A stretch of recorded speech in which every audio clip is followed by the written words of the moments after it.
Earlier this week, U.S. Senator Gary Peters of Michigan pledged to hold a bipartisan investigation into last week's assassination attempt of former President Donald Trump.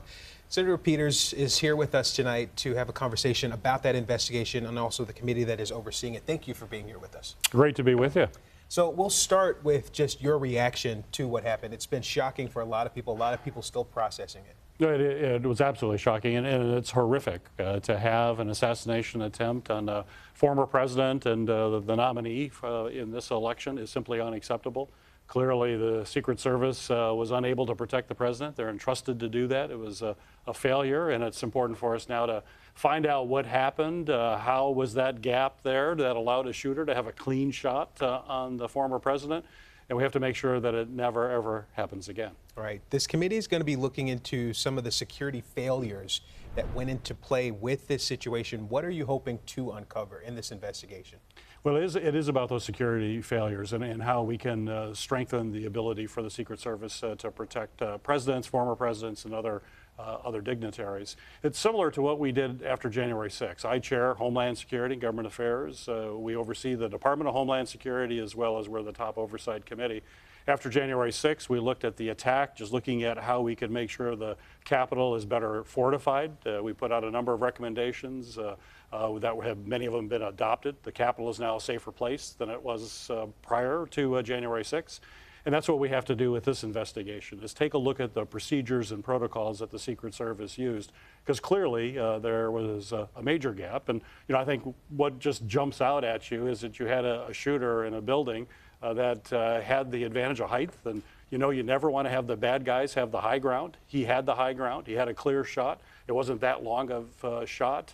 That should have never happened. Why was that building not properly protected? Sure. Earlier this week, you've spoken to Homeland Security Secretary Alejandro Mayorkas and also the FBI. Can you tell us anything about those conversations and just what other leaders are also saying about this incident? Well, I've had a long discussion with Secretary of Homeland Security. He's very engaged in having an investigation, finding out what was wrong. The FBI is engaged in more of the criminal investigation. So some of the important things that they're looking at is first and foremost for the shooter, did he act alone? Was it part of a broader group? It doesn't look like that's the case. It looks like he was a lone actor. And then they're still trying to ascertain the motive. So the FBI is more engaged in that. What I will do with the Secret Service and with Homeland Security is figure out how we beef up protection at the scenes wherever you have a political rally or any kind of event where a president or former president is. Sure, and with those scenes where there is a president, former president, or presidential candidate, it's a known thing that the security is usually extremely tight. Were you shocked just at the fact that there were so many holes there? I was shocked. Now, when you have different levels of security depending on what perimeter you're in, so the inner perimeter is where the Secret Service owns. So that's when you go through the magnetometers and you're very close. Secret Service is there. Outside of that perimeter, they still have responsibility, but they rely a lot on local law enforcement. Local law enforcement officers are there because there's a lot to protect, and so you need a lot of help. That's what happened with this building. It was outside that perimeter. But certainly, I think it's clear that that was a place of great threat.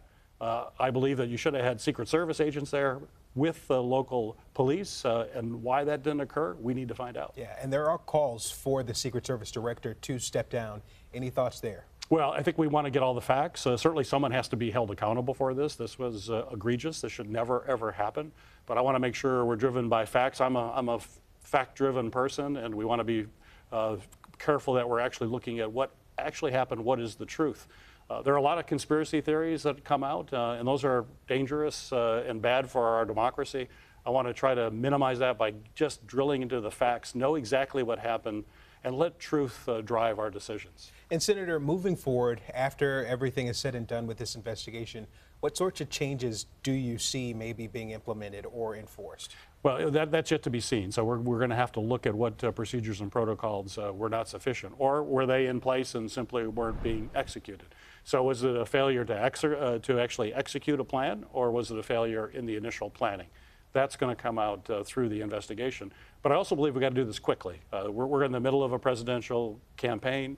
There are going to be many of these events. Many of them are going to be in Michigan. We're a key battleground state for the presidency. We've got to make sure that our folks on the ground are doing everything they can to prevent an incident like this from ever happening. Not only putting candidates' lives in danger, but you have innocent people who died who are going to an event to exercise their political freedom and be engaged. They should not fear for their safety when they're going to a political event. Yeah, very unfortunate all around. Senator Peters, thank you for the work that you do. Again, thank you for stopping by. Thank you. And this is a story that we'll keep following for you here on CBS Detroit.